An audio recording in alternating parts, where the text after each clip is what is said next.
তুই কইছত তোর লাগার মান মিলে না, তোর লাগার মান মিলবে বা কেন, তোর লাগে তার কালারে মিলে না, তুই সাদা আনাই কালা। আচ্ছা দেখো।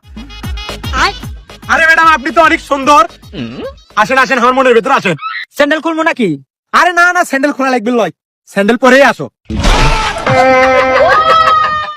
এত রাতে লাইট ছাড়া কোন যায়? আর তো চিনলাম না রে। শুনলাম এই জায়গা নাকি চোররা ঘোরাফেরা করে, এই জন্য ওরা যাতে দেখতে না পারে সেজন্য লাইট ছাড়া যাচ্ছে। ভালোই তো জ্ঞান বুদ্ধি দিলে চলিস। আচ্ছা যা।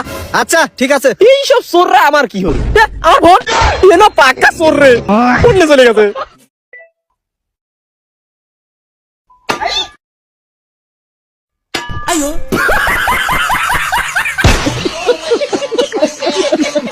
মানুষের আত্মীয় স্বজন কেউ কেউ ডাক্তার, কেউ কেউ ইঞ্জিনিয়ার, আবার কেউ কেউ প্রফেসর আছে।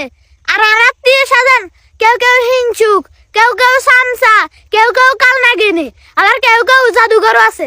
মূলত আমার আত্মীয় স্বজন গুর মতো থেকে শান্তি।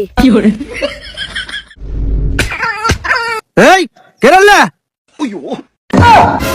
ছি মুজাফর ভাই ছি, এই ভর দুপুর বেলা তোর বেটা সরচার ভিয়ত আকাম কুকাম করছে, তোর বেটা তো শিক্ষা দীক্ষা বলে কিছু দিবা পারিসনি। আর আমার বেটিক যা দেখ প্রসাদপুর গার্লস স্কুলে ভর্তি করে দিছি, বাপরে তার শ্রদ্ধা ভক্তি, এখনো মনে হয় পড়ার টেবিলে বসে আছে। যা দেখ। এ বেটা তোর সাথে ওরা কে রে? আব্বা এটা কাদের চাচার মেয়ে, ওই উঠ আব্বা দেখা পাইছি উঠ। কি কাদের ভাই, তোমার বেটি তো আমার বেটার সাথে ভালোই পড়াশোনা করতেছে। আরে ভাই এই বয়সে তো ছেলে পেলে একটু একটু খেলাধুলা না করে কোন বয়সে করবে? চলেন, বেয়াদব হইছে থাকা লাগে। বন্ধু বলতো দুঃখ কি জিনিস? সকালবেলা যখন ঘুম থেকে উঠে দেখবি 9টা বাজে আর ঘুমাতে পারবি না, এটা হচ্ছে সব থেকে বড় দুঃখ। হ্যাঁ, এটা আবার কেমন উত্তর হলো? আচ্ছা বলতো সুখ কাকে বলে? সুখ রাত্রে যখন ঘুম থেকে উঠে দেখবি রাত 2টা বাজে আরো 4-5 ঘন্টা ঘুমাইতে পারবি, একেই সুখ বলে। হ্যাঁ, তোর লাইফে ঘুম ছাড়া আর কিছু নাই? তাহলে বলতো ডাবল সুখ কাকে বলে? ডাবল সুখ রাত্রে যখন ঘুম থেকে উঠে দেখি 2টা বাজে আরো ঘুমাতে পারবো, সেদিন আবার শুক্রবার, এটাকে ডাবল সুখ বলে। হ্যাঁ ঘুম ছাড়া তোদের কিছু নাই নাকি? আমি জানি না এই নিউজ চ্যানেল করে আমার সাথে কি শত্রুতা আছে।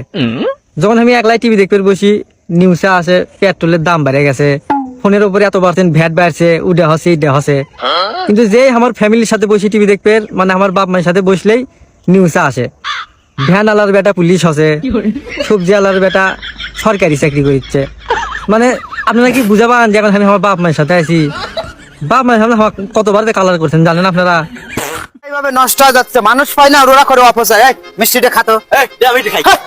আমি মিষ্টি খাই মেলা দিন।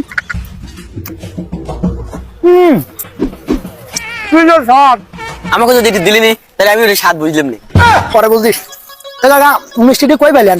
আরে বাইসতে কইস নয় জায়গা মিষ্টিটা কত্তর খাইবে দিছে, আমি কত্তর মুহি তেলে আসে তোকে দিলাম। কি গো আজকে তোমার চুপ করে আছো, ফটর ফটর তোমার করিচ্ছ না?